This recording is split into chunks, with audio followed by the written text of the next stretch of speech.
Kita kembali lagi tentu saja Dewit masih bersama dengan Pak Ganjar. Pak Ganjar, waktunya udah makin mepet, tapi boleh Pak ya kita lanjutkan obrolan ini ya. Kalau tadi kan kita sempat membahas sedikit bagaimana sosok orang tua, akhirnya Bapak juga bisa loh, biarpun dulu kayaknya telur itu dibagi-bagi gitu ya. Tapi bisa Bapak sampai kuliah, itu kerja keras dari orang tua. Tapi Bapak ngalamin nggak enak juga nggak sih Pak waktu kuliah?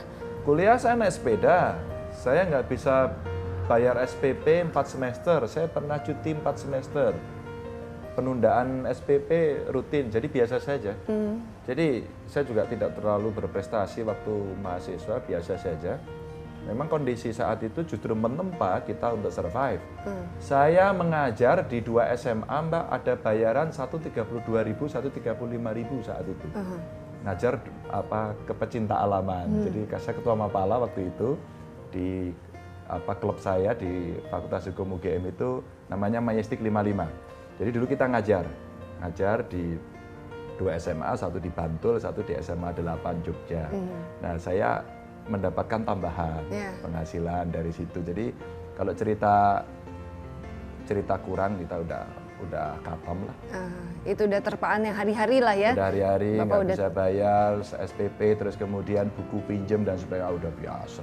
Itu sampai akhirnya Bapak justru merasa bahwa ya suksesnya kita justru pada saat Bapak bisa melanjutkan kuliah dengan usaha Bapak sendiri. Iya, antara lain itu dan orang tua saya, bapak saya udah pensiun Mbak, terus kita jualan bensin.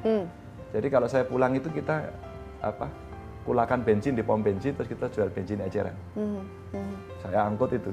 Jadi indahnya itu kita lihat dari sekarang ya. Kalau kita flashback, indah sekali. Ternyata waktu itu mungkin aduh kok begini ya, tapi sekarang nggak indah. Minder nggak sih Pak dulu ngalamin? Awalnya karena SMA saya di Jogja SMA favorit ya, isinya banyak orang kaya. Mungkin saya termasuk yang miskin gitu ya. Kos saya Mbak waktu di Jogja itu kos bertiga. Maka kakak saya sama keponakan saya satu kamar bertiga dan kita giliran masak. Tapi almarhumah Ibu berarti meninggal tahun lalu ya? Iya. Tahun lalu dan karena memang sudah faktor usia, sakit. Iya.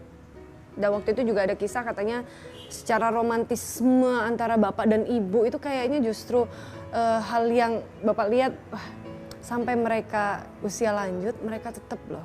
Iya, Ibu itu pernah mengatakan ke Bapak, ada kakak saya, dia menyampaikan, Pak nanti kalau dipanggil yang Maha Kuasa, Bapak dulu ya gitu. Terus kakak saya nanya, loh Ibu kok kayak gitu? Enggak, soalnya kalau aku dulu nanti Bapak yang ngurus siapa. Jadi betapa Ibu itu memikirkan cinta sejatinya gitu ya. Dan kita anak-anaknya itu ada wow efeknya gitu. Oh, kok ini ya? Kok yang keluar kalimat ini ya? Itu sungguh luar biasa buat kita. Dan ada kebiasaan Ibu ketika Bapak ini dalam keadaan yang sudah tidak komunikasi tidak bagus, ya pikun begitu, Ibu selalu memeluk, mengelus, mencium. Nah itu yang sekarang tradisi itu diteruskan oleh kakak saya perempuan. Karena mungkin Bapak merasakan ada sesuatu yang hilang. Suatu ketika saya tanya sama kakak saya, pernah nggak Bapak menanyakan sekali? Loh ibumu mana? Tapi untuk disampaikan kayaknya belum sempat. Nggak bisa, kita nggak punya cara untuk menyampaikan. Kita selalu gagal mencari metode untuk menyampaikan itu kepada Bapak karena Bapak dalam posisi yang tidak sadar. Tapi nilai-nilai itu kemudian membekas dan akhirnya kita selalu yang jauh-jauh ini mencoba mencari kesempatan untuk bisa selalu hadir. Tapi berarti ketemu dengan Nyonya itu salah satu cinta pertama Bapak ya? Saya kira iya, dan waktu saya tanya sama dia, terus saya tanya dia juga belum pernah pacaran gitu. Dan yang saya heran mungkin satu-satunya perempuan yang saya dekati dan mau cuma dia kayaknya Mbak. Masa sih Pak? Bapak kan sosoknya masa ditolak? Saya pernah naksir 3 cewek, nggak ada yang mau sama saya. Alasannya? Maka saya bilang, nggak tahu. Dugaan saya dia menyesal aja sekarang. Betul. Jadi pada saat lihat di TV, waduh tahu gitu dulu kenapa nggak mau ya? Bukan, saya padahal orang yang sangat perhatian, sangat ini. Cuman Mbak, orang waktu itu ngelihat saya nggak menarik Mbak. Jeansnya belel. Anak pecinta alam banget lah ya kayaknya ya. Rambutnya gondrong, pernah diceritakan di acara Kompas TV itu. Terus kemudian orang melihat, wah ini wajah-wajah madesu ini, kira-kira gitu kan. Masa depan suram ya. Jadi makanya orang yang saya datangi takut. Tapi orang gimana Mbak, saya belel, naik sepeda aja punya kerek. Motor pinjem temen. Ya waktu itu motor yang saya pinjem dibawa ke sana juga. Sepeda pinjem temen, jadi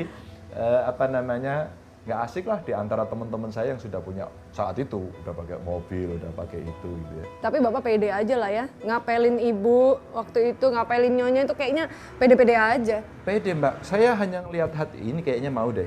Saya cuma mikir, suatu ketika ini istri saya. Karena waktu kakak ipar saya sakit, hampir 3 bulan di rumah sakit Sarjito, kena CA cervix, sudah stadium 3. Itu istri saya, sekarang ini waktu itu kami masih pacaran itu dia nungguin terus tiap hari. Nungguin, terus kemudian saya tidur di sana, baju dicuciin sama dia itu saya udah bilang, ini kayaknya istri saya beneran nanti. Jadi waktu itu udah ada tanda-tanda itu. Dan istri saya diapelin banyak temennya. Ada yang wamil, milsuk gitu ya, militer, wah udah bayaran Mbak. Ada juga yang udah di-ijon kan dulu ya, di UGM itu udah banyak yang di-ijon, di perusahaan-perusahaan BUMN besar, ngapelin. Mental semua Mbak. Mental Apa sih Bapak kalau lihat berarti ya, Ibu kenapa milihnya Bapak yang katanya madesu itu tadi? Saya nggak tahu ya, apa namanya, mungkin dia juga punya cara ngelihat yang berbeda saja mungkin ya, saya tidak tahu persis perasaannya dia waktu itu gitu ya.